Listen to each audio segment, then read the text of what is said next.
This is a recording from a Sunday meeting of the BC Humanist Association in Vancouver. Humanism is a progressive worldview that, without supernaturalism, affirms our ability and responsibility to lead meaningful, ethical lives capable of adding to the greater good of humanity. To learn more about humanism and to support our work, visit bchumanist.ca and make sure to follow us on Facebook, Twitter, and Instagram, and be sure to subscribe to the BC Humanist podcast.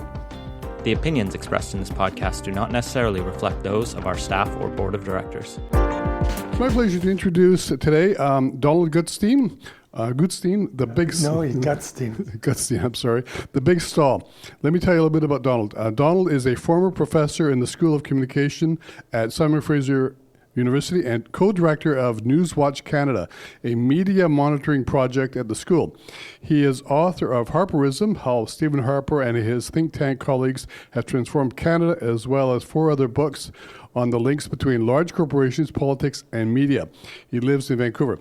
His latest book, The Big Stall, which you've all heard about, traces the origins of the government's climate change plan back to the energy sector itself, in particular big oil. It shows how, in the last 15 years, big oil has infiltrated provincial and federal governments, academia, media, and nonprofit sector to sway government and public opinion on the realities of climate change and what needs to be done about it. Please welcome Donald Gutstein to our meeting today. Donald. Thank you. Thank you very much, Dan, for that introduction. And I want to thank Ian for inviting me to be here with you today. I was here about 3 years ago to talk about Harperism, so it's great to be back again. And I think there's some new faces, but great anyway. Sharon Gregson, I just want to put in a word for her. I first met her about 26 years ago when my son went into daycare up at SFU, and she was advocating for childcare then, and she's still advocating for it today, and she's doing a fantastic job. So I'm very happy to hear that she's going to be here next week. And the other thing is, my wife insisted that I bring my books in this bag. She makes these bags to take to the Save On, So they're great. So that's all fits in very nicely. And I want to thank my publisher, James Lorimer, for the title of this book. I mean, it's the best title I've ever had, because it just it just says what's in the book so clearly. The Big Stall, how big oil and think tanks are blocking action on climate change in Canada.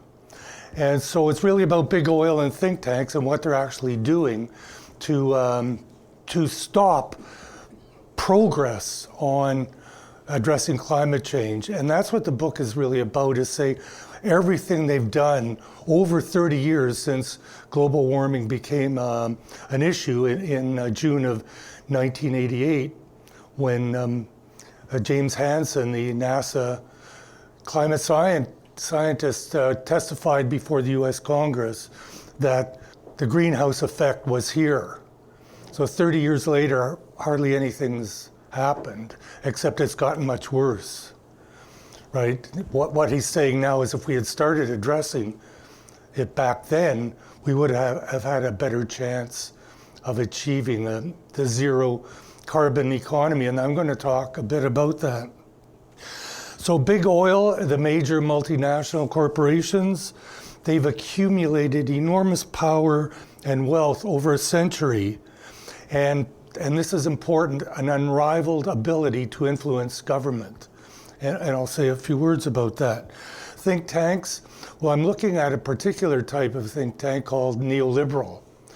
And neoliberalism was a feature of the book on Harperism, because he was a strong proponent of that approach. And basically, there's been millions of articles and books written about it, but I just like to think of this as the neoliberalism as the ideology that sees the role of government to create and enforce markets and prop them up when they fail.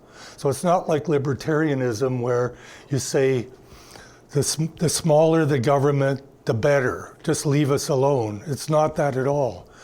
It has some of those those characteristics, but goes much further in saying there's a very, very precise role for government in creating and enforcing markets, because its vision is a world in which only markets have power, and governments have no power except to reinforce markets.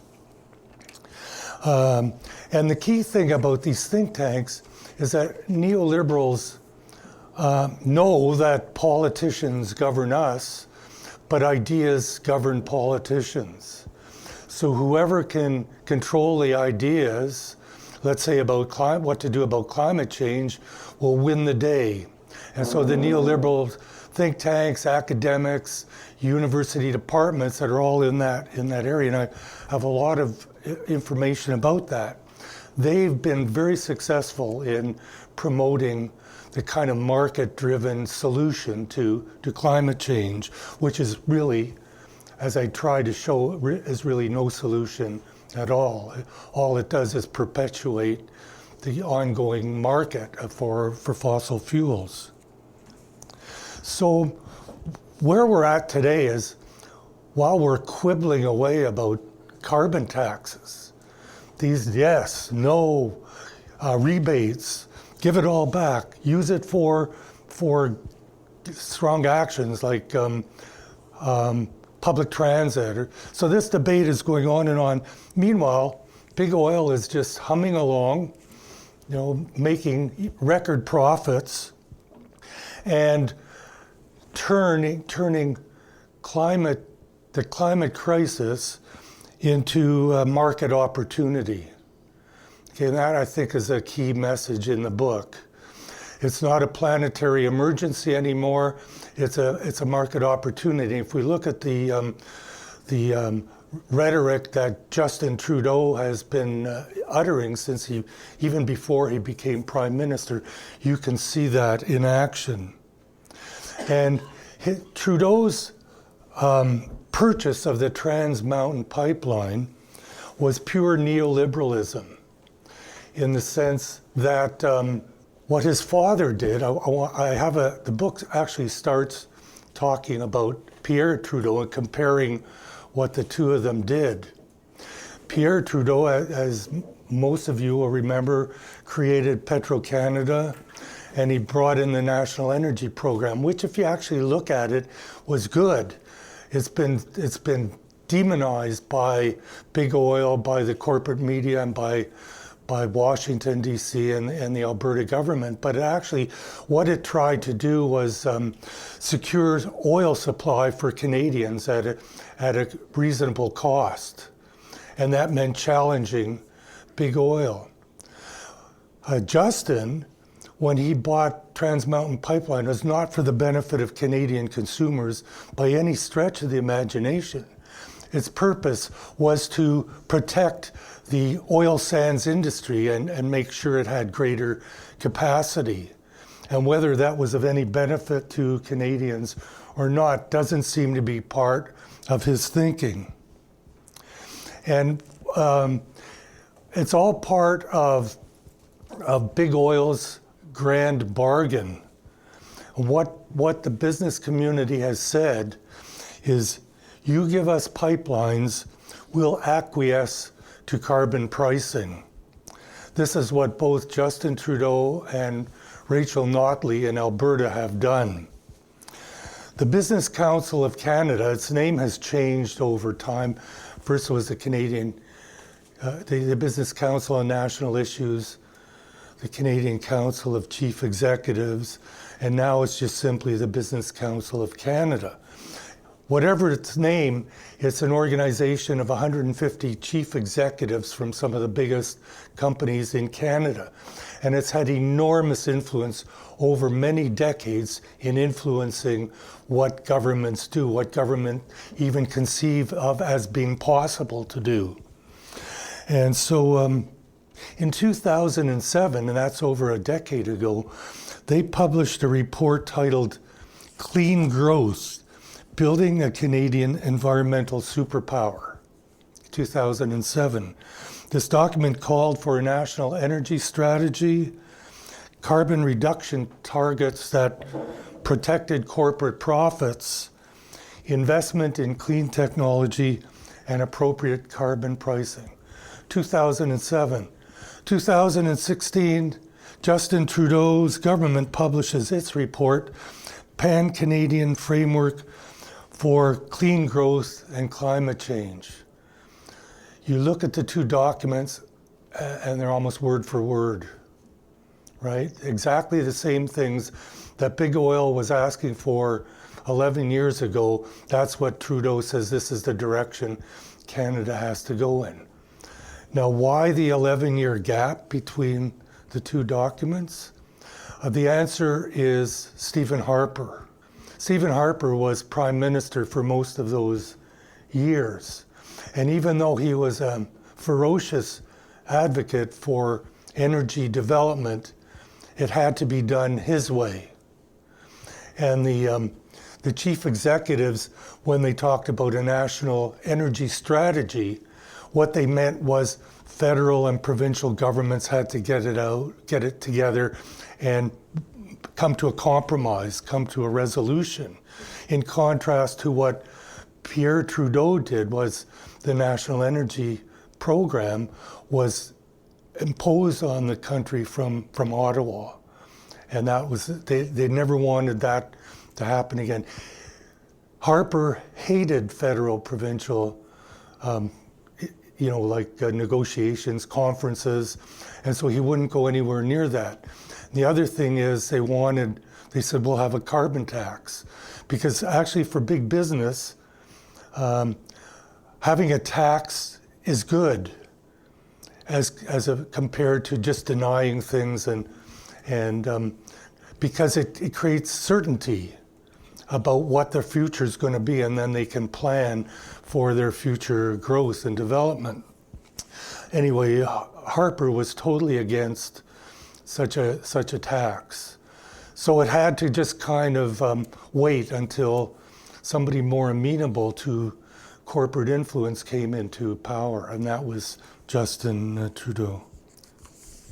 So I, of course, today being Remembrance Day, I didn't want to pass it by without a few comments. Remembrance Day gives us many things to think about, wars, but one thing that's rarely talked about is how wars create tremendous market opportunities. I hate to be crass about this. So World War I created the oil market. Before the war, there was an oil glut because the only use for oil was as kerosene for lighting.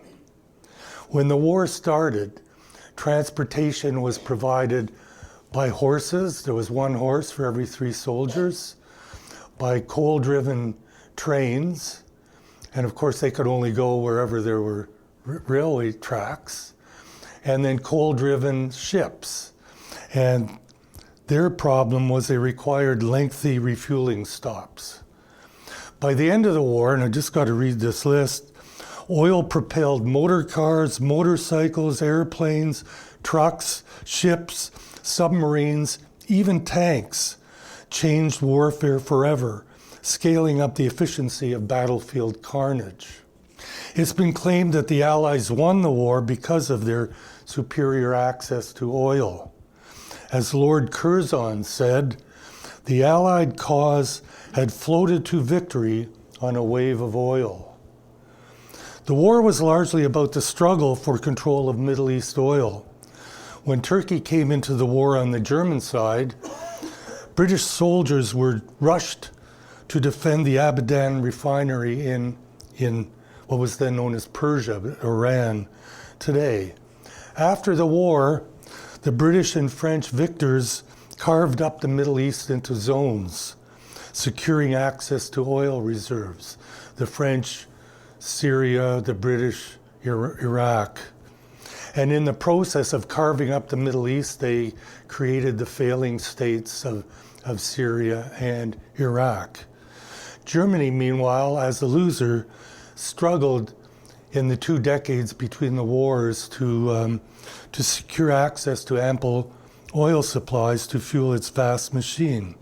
So what I conclude from all of that is that a nation's standing in the world, its power and prestige, depends in large part on its access to oil. And that's still the case today. So if we need to get rid of oil to maintain a livable planet, our task is not going to be easy because of the entrenched interest. And it's not just governments, because of their need for oil and their need for oil revenues, but it's the oil companies themselves. 4 or 5 companies, including Royal Dutch Shell, Standard Oil, and Gulf, came out of the war with a virtual monopoly over oil. And over the decades, they've perfected their ability to influence governments, overturning them when they stood in the way of exploration and exploitation. One well-known example was the overthrow of Iranian President Mohammad Mossadegh in a coup sponsored by the British and the CIA in 1953. And what was Mossadegh's crime? He had nationalized the Anglo-Iranian Oil Company and had to go. As a result of the wars, the overthrow of governments, and the overweening existence on oil, we have become a petroculture. Oil goes to the very essence of our economy, our society, our way of life. We can walk over here, walk the 7 kilometers, or we can take an oil-driven vehicle to get here. So moving off oil will be no easy task, especially governments working hand in hand with big oil to get the resource out of the ground and the revenues into their coffers. Okay. Key to stopping the further accumulation of greenhouse gases and preventing a global temperature increase of more than 2 degrees Celsius is the zero carbon economy. Here we don't pump any more carbon into the atmosphere at all.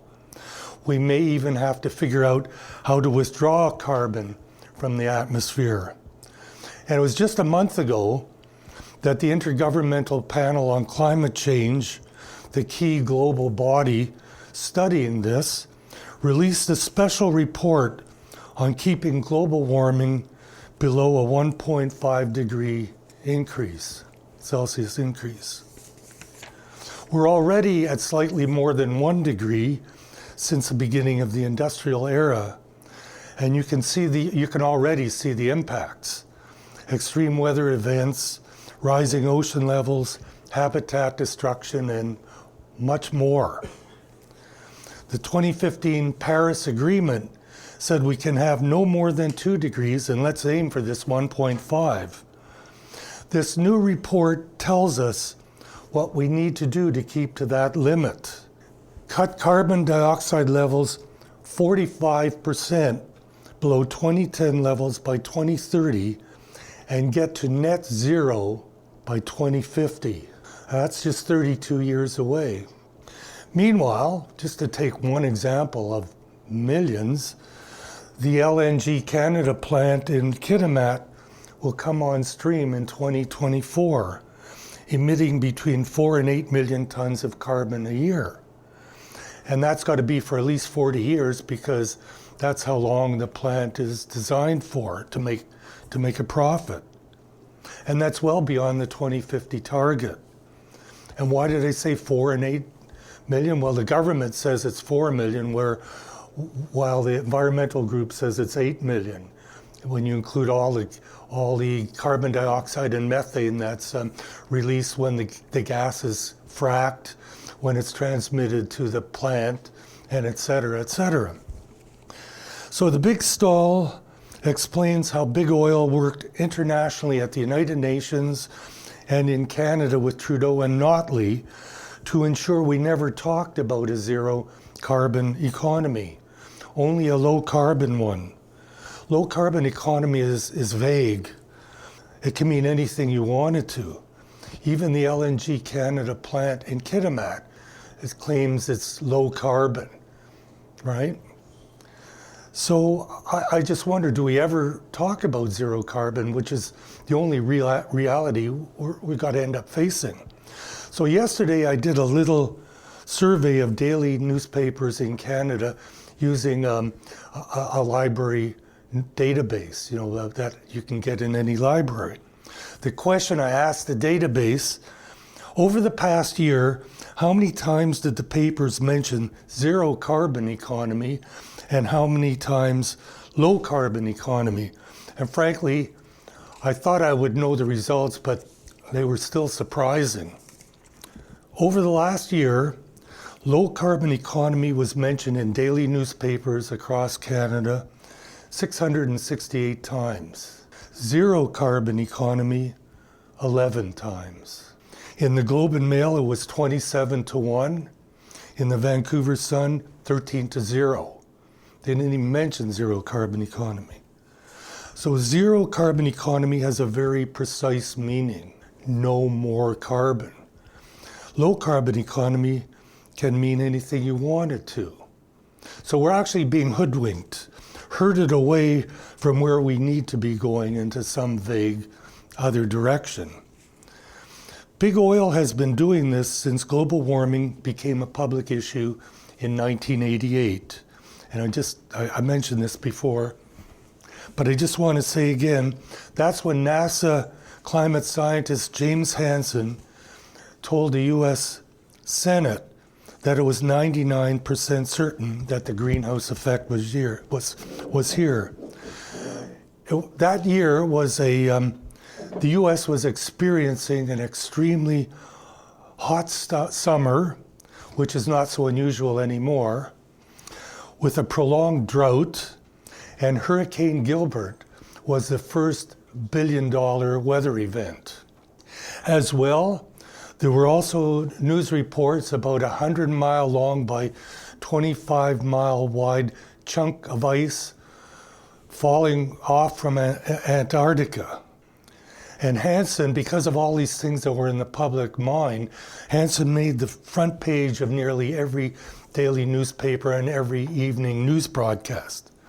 It was big news, but 30 years later, virtually nothing has been done to even slow down the greenhouse effect. Meanwhile, we keep pumping more and more greenhouse gases into the atmosphere. Last year, we hit 410 parts per million, when scientists are saying 350 parts per million has to be the limit before extreme climate change could occur. That level, 410 parts per million, as best as I could find out, is a level not seen since the Middle Pliocene era 3 million years ago. Okay? So why did we fail so badly? So I'm going to go through a list of everything big oil has been doing over that 30-year period to keep us from looking at what we really need to look at. So first, big oil denied that global warming was occurring. The oil industry spent tens of millions of dollars to fund neoliberal think tanks to promote the denial message. In the US, the Heartland and Competitive Enterprise Institutes led the charge. In Canada, it was our own Fraser Institute here in Vancouver, and in Regina and Winnipeg, the Frontier Centre for Public Policy. They were both leading voices for denial. And if you have questions about that, there's so much interesting information about that. And it really worked. Even today, large segments of the Canadian, segments, not necessarily majorities, but significant segments of the Canadian population, particularly in the prairie provinces, and especially members of the Conservative Party, are still questioning whether man-made global warming is real. And I don't have to mention to you, in the US, that person who still claims that global warming is not real. I'm not going to say the name or anything. So denial set back action on climate change by at least a decade. Then, When the evidence for global warming became more compelling, Big Oil said, well, okay, we have to deal with it, but the only way to deal with it and not ruin the economy is through voluntary measures. Let companies volunteer to cut their emissions. Of course, they will be good corporate citizens, we were assured. The Jean Chrétien government welcomed this approach with open arms. But under the voluntary compliance scheme, carbon emissions actually increased by 24%. So they weren't such good corporate citizens after all. And that set us back even further. Then they said, well, let's try carbon markets, where companies can trade permits to pollute. Carbon markets became firmly entrenched in Europe, and were starting to take hold here in North America, first in California, then in Quebec, and then Ontario just came on board to be part of this carbon market just before Doug Ford was elected, and he immediately pulled out, and that was sort of like the end of it. And it's just as well because carbon markets don't really work. At best, they allow polluters to profit from their polluting activities, because all of a sudden pollution has a value, and you can buy and sell it, and the value can go up and down, right? Just like a market. So no progress was made there. Finally, many jurisdictions have switched to carbon taxes. It started right here in BC in 2008 when Gordon Campbell was the premier, and then Alberta in 2015, and Canada-wide in 2016.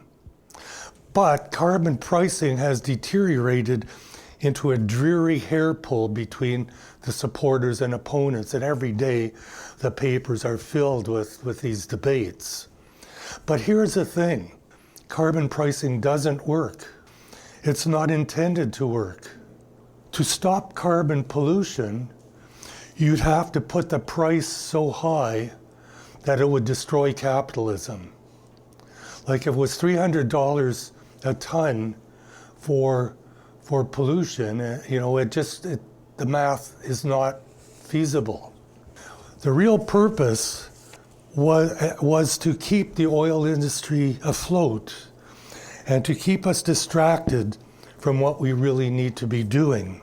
If we just price carbon and not ban it, although we couldn't ban it right away, but not like when DDT became a threat to the environment, we banned it. When carbon became a threat to the environment, we just put a price on it and made it part of a market. Of course, we can't ban carbon overnight. As I say, we're a petroculture. We're so immersed in it that would take a long time. But if we had an intention to achieve that, then we could start to work in that direction. I want to give you an example of why carbon pricing doesn't work.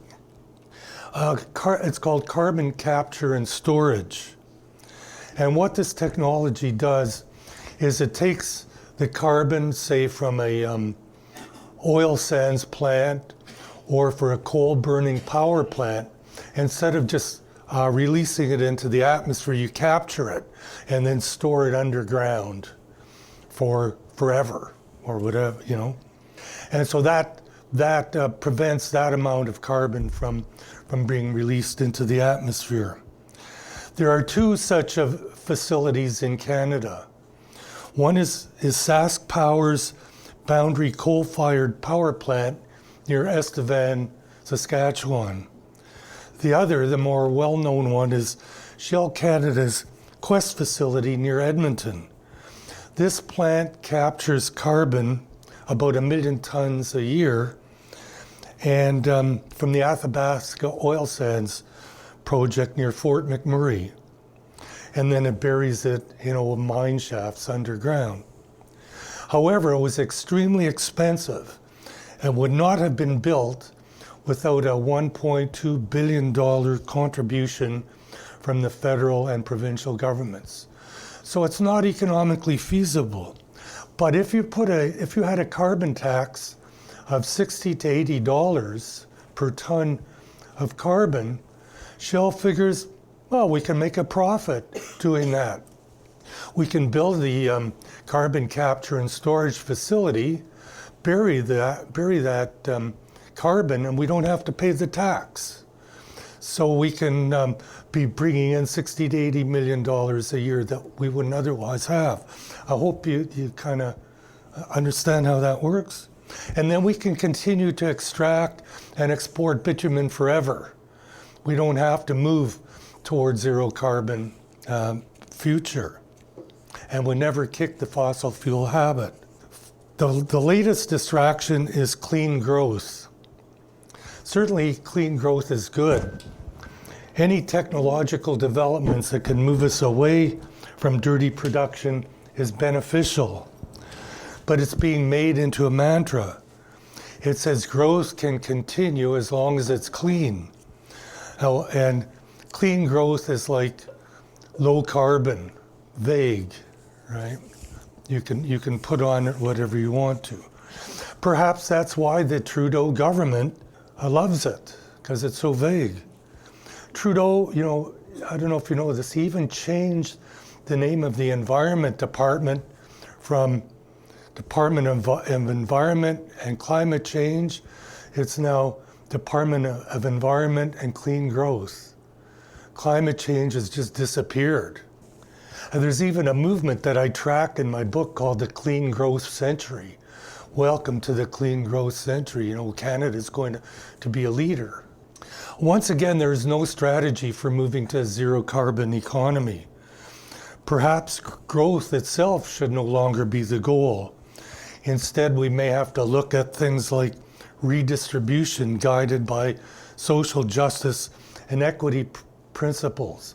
And I know that's a very big discussion we could have, but I don't really deal with that in the book because what I'm mainly looking at is what the oil companies and the think tanks are doing. Framing the economy of the future as low carbon rather than zero carbon allows industry to get away with things we don't want, like further oil sands developments or more fracked gas projects, and of course the pipelines that must go with them. Rachel Notley's climate plan set an upper limit of 100 megatons of carbon dioxide emissions on the Alberta oil sands industry. This was significantly up from the 70 megatons that the industry was at, and that was emitting in 2013, and that gives them a lot of leeway for expansion. It also gave the industry incentives to develop ways of cutting the carbon intensity of oil sands production, and intensity is becoming quite important there. That is, can we cut the amount of carbon we emit as we're mining or drilling for the bitumen? And they're figuring out ways of doing this. They might never even hit the 100 megaton limit. But the thing is, they're pumping millions, tens of millions of dollars. Governments are putting in vast subsidies, and that's money that's not going towards the zero carbon future that we need. And regarding frack gas, I've made a vow to try never to say natural gas anymore. Natural gas used to mean that once a well was drilled, the gas, which is mainly methane, would flow to the surface and would be piped away. But this is no longer the case. We hardly have any natural gas anymore. Now, water, sand, and chemicals are pumped down the well under pressure, forcing the gas up. It's called hydraulic fracturing or fracking. So we should call the project in Kitimat LFG Canada, because liquefied frack gas.